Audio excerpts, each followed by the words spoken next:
terkait dengan fitnah Dajjal itu wujud dan bentuknya seperti apa. Nanti akan sampai kajian kepada ini, tapi karena sudah ditanyakan, kita buat pendahuluan saja sebagai gambaran bagi kita. Yang paling besar fitnah Dajjal itu, kata para ulama, berdasarkan hadis-hadis Nabi, dia membawa dua buah gambaran di tangan kanan dan kiri. Ada gambaran surga, ada gambaran neraka. Yang terlihat seperti seolah-olah surga itu hakikatnya adalah neraka. Yang terlihat seperti seolah-olah neraka itu sebenarnya adalah surga. Ada at-tamwih, jadi iltibasul haq bil batil. Yang benar dibungkus dengan kebatilan, yang batil dibungkus dengan kebenaran. Terlihat seolah-olah itu hebat. Dan itu yang paling berat bagi kita. Sekarang saja kita sudah mulai tertipu. Ada hal-hal yang kita lihat baik, ternyata kebaikan itu adalah bungkusannya saja, di dalamnya luar biasa rusak. Ada yang terlihat seolah-olah sangat rusak, tapi kerusakan tersebut ternyata hanya kulit luarnya saja, di dalamnya ada banyak kebaikan.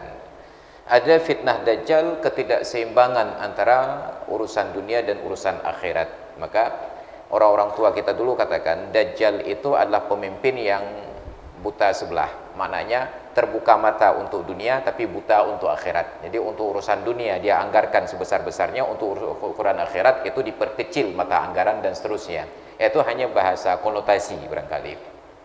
Jadi ini nanti akan tiba tentang kajiannya. Itu sebagai gambaran umum dulu. Dia akan berjalan kepada setiap jengkal tanah di muka bumi kecuali Mekah dan Madinah. Itu yang dia tidak punya kewenangan untuk masuk karena dipagari oleh para malaikat. Ada banyak sekali ujian-ujian Dajjal. Nanti akan tiba waktunya kita bicarakan. Nah, yang kedua ini khilafiyah dalam mazhab ini dan juga pemahaman Ahlus Sunnah wal Jamaah ini hampir-hampir seperti fitnah Dajjal juga. Ada yang ngaku-ngaku Ahlus Sunnah wal Jamaah belum tentu, ada yang dituduh Wahabi pun belum tentu. Nah, maka persoalan kita sekarang dalam posisi, mohon maaf bagi kita yang awam ini, bahkan untuk ukuran saya sendiri pun merasa gamang untuk menilai mana yang benar dan mana yang salah, kecuali kita diberikan petunjuk oleh para ulama, guru-guru kita, bahwa berilmu itu harus bersanad.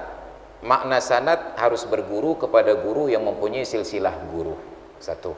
Maka semua bentuk ilmu adalah baik, mulai dari yang benar sampai yang salah. Yang benar kita pelajari untuk dipraktekkan, yang salah kita pelajari untuk diketahui. Hanya ada satu ilmu yang keluar dari kategori ilmu yang baik dipelajari, yaitu ilmu sihir. Kenapa? Karena sihir setelah dipelajari menuntut untuk dipraktekkan.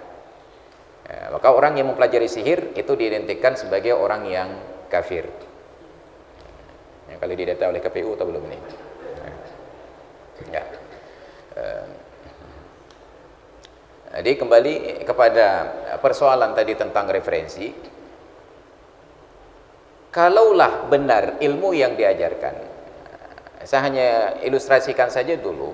Nah, ada sebuah kondisi ketika sedang ribut-ribut, panas sekali suhu khilafiyah di Aceh, sampai ada sebagian kawan-kawan itu sudah asah parang, siap untuk berperang, jihad fisabilillah.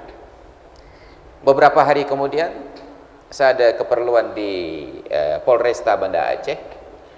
Saya masuk ruangan utamanya, disambut oleh seorang perwira menengah, beliau kasat Intelkam, ajak saya komunikasi, ajak saya duduk di satu meja, beliau tanyakan, Pak Ustadz, ini kondisi yang sedang terjadi ini antara Wahabi dan Aswaja itu seperti apa, kata beliau. Kan bingung menjawabnya.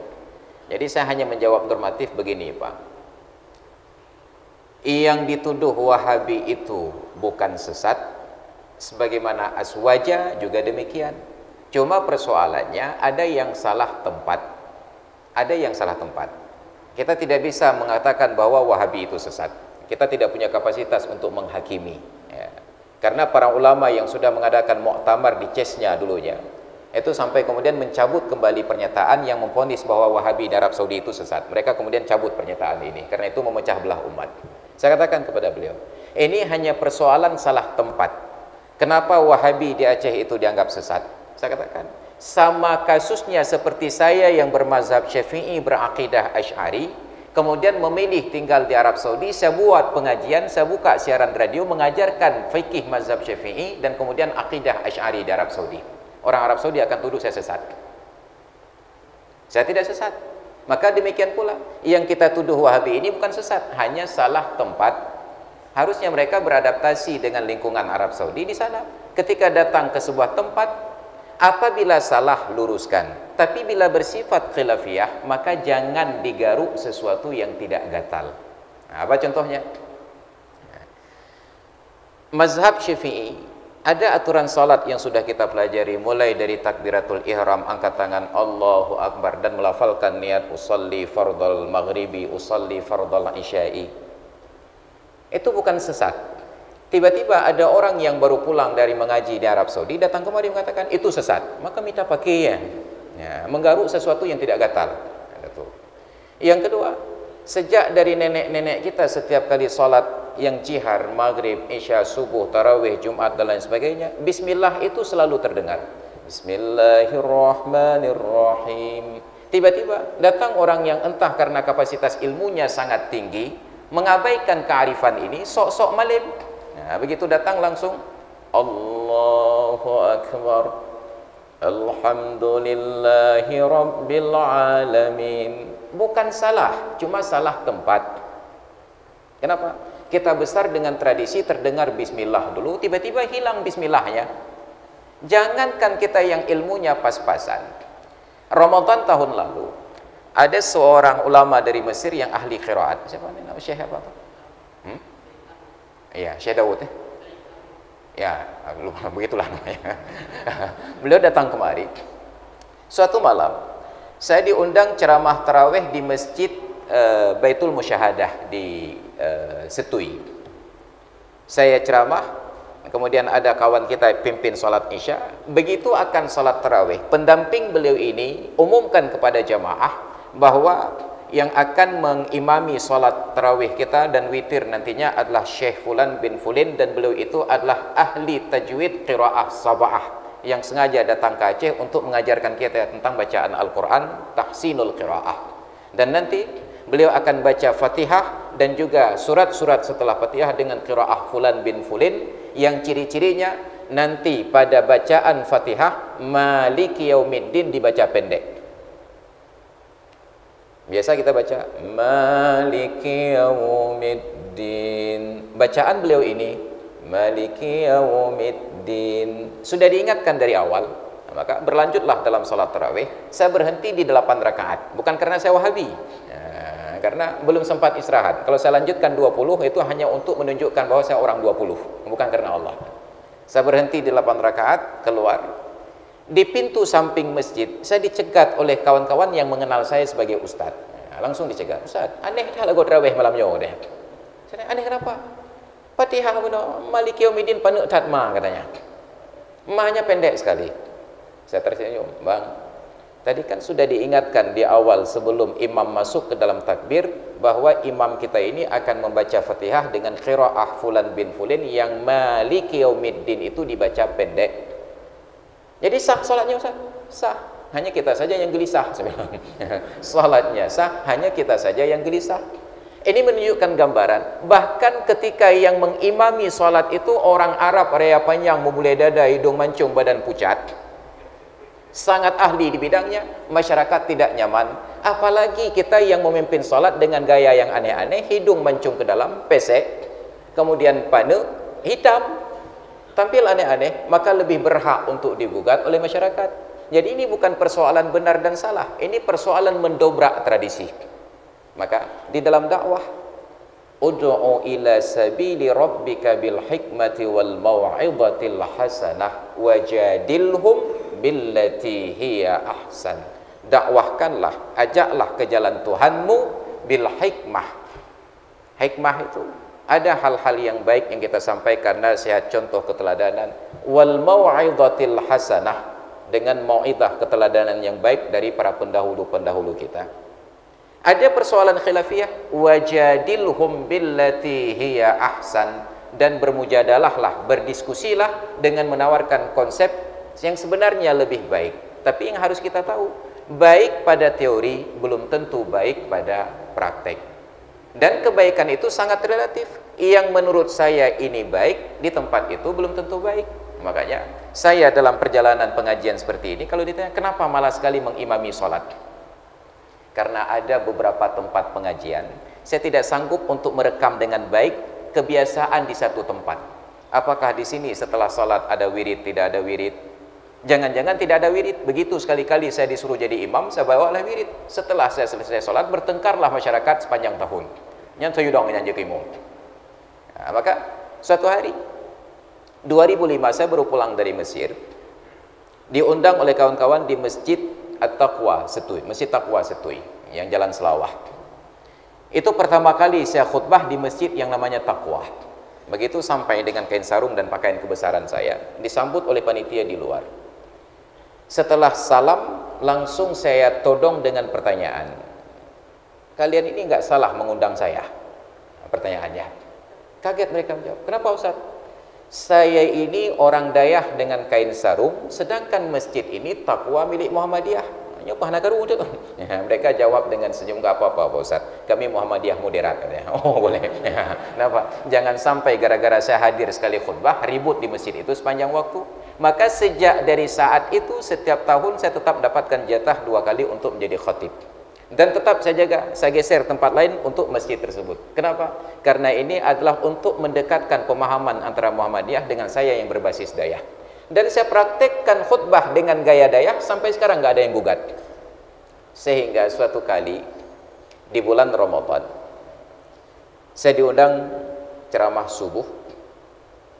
Tetap saya tidak mau jadi imam, tapi karena imamnya belum sampai, saya didorong, mbak tulak-tulak, talulah saya maju ke depan. Saya berijtihad, ini Masjid Taqwa Muhammadiyah, tentu nggak ada kunut. Maka saya tiadakan kunut. Begitu selesai salat, Muhammadiyah tentu tidak ada wirid berjamaah. Maka saya tiadakan wirid berjamaah, langsung naik ke atas mimbar, ceramah tentang khilafiyah dan bagaimana menyikapi. Begitu turun, saya langsung disambut oleh imam masjidnya Tengku Syarifuddin yang KUA di Kecamatan Jaya Baru dengan pertanyaan, Tengku, pekan hana baca kunut. Tengku, pekan hana baca kunut. Kan kaget saya. Saya jawab, ini kan ijtihad saya, masjid ini Masjid Taqwa Muhammadiyah, tentu Muhammadiyah tidak baca kunut. Enggak Pak Ustaz, kami sudah 1 tahun baca kunut di sini. Engkau kabur alam. Kami sudah 1 tahun baca kunut di sini. Ya. Kata ijtihad, salah ijtihad. Ya. Maka ini sebagai contoh. Artinya apa? Kita ini sealim apapun, datang ke sebuah tempat, hargai kearifan yang berlaku, selama itu bukan salah. Yang kita sayangkan, ada orang dengan kapasitas ilmu, terserah apakah terbatas ataupun sangat mumpuni, mengabaikan kearifan ini. Maka kehadiran kita jangan sampai merusak kebaikan yang sudah ada bila tidak mampu menawarkan kebaikan yang lebih tinggi. Maka pelan-pelan, makanya hanya Nabi yang mendobrak, sedangkan ulama yang lain menyatu. Nabi mendobrak, kenapa? Karena beliau hidup di dalam lingkungan orang-orang yang kafir. Makanya persoalan tentang Wahabi dan Aswaja di Aceh, yang Aswaja pun belum tentu sangat ahlu sunnah, yang dituduh Wahabi pun belum tentu sesesat yang kita bayangkan. Kenapa? Karena semua harus kembali kepada referensi. Maka karena saya mempunyai komitmen seperti ini, akhirnya terjepit di tengah-tengah. Di Aswaja ditolak karena dicurigai, di Wahabi pun ditolak, tidak diterima. Nah, makanya saya bawalah mazhab baru namanya Aswabi. Ya, semi Aswaja, semi Wahabi. Ya, jadi akhirnya di dua-dua tempat saya ditolak. Makanya dulu waktu ribut-ribut di Meligo Wali Nagrau tentang persoalan di Masjid Raya Baitur Rahman, saya dapat bocoran dari kawan, saya tidak diundang mewakili pihak Aswaja, dan saya tidak diundang mewakili pihak Wahabi. Kenapa? Karena ketidakjelasan identitas saya. Dapat bocoran dari kawan. Jadi ini persoalan tentang betapa sebenarnya yang perlu kita kembangkan, apa yang sudah mapan di masyarakat, kita perbaiki yang ada, jangan kita tawarkan konsep yang baru, kecuali sebatas kajian ilmu. Silahkan di kampus, silahkan di ruang diskusi, tapi jangan menjadi dakwah umum, kecuali Anda siap untuk melarikan diri ketika dikejar oleh masyarakat. Maka ini yang menjadi masalah kita sekarang. Makanya yang terjadi kemudian, ributlah di media sosial, ributlah di dunia nyata. Dan kecenderungan kita adalah memvonis orang yang memulai keributan dengan pihak yang salah. Kita lupa bahwa hukum alam ini setiap aksi pasti akan mendatangkan reaksi, dan kita cenderung fokus pada reaksi, lupa tentang aksi. Makanya kami dari komunitas IKAT, nah kawan-kawan ini yang siap dengan kamera IKAT-nya ini, punya sebuah misi yang dibebankan oleh Al-Azhar. Al-Azhar itu mempunyai manhajnya tersendiri, manhaj wasatiyah, hanya memfasilitasi pemahaman yang ada dengan tidak membawa pemahaman yang baru. Apa yang berkembang di sini? Mazhab Syafi'i, masuklah dengan mazhab Syafi'inya. Akidahnya apa? Asy'ari, fasilitasi Asy'arinya. Ada kawan-kawan yang kuliah di Al-Azhar tapi berasal dari Afrika. Di Afrika itu mazhabnya rata-rata mazhab Maliki, mereka ajarkan Maliki. Maka yang saya kagum, waktu mendaftar kuliah di Al-Azhar, di pendaftarannya itu, di berkas formulirnya itu ada pertanyaan, untuk materi kajian fikih Anda prioritaskan mazhab apa? Ditawarkan mazhab.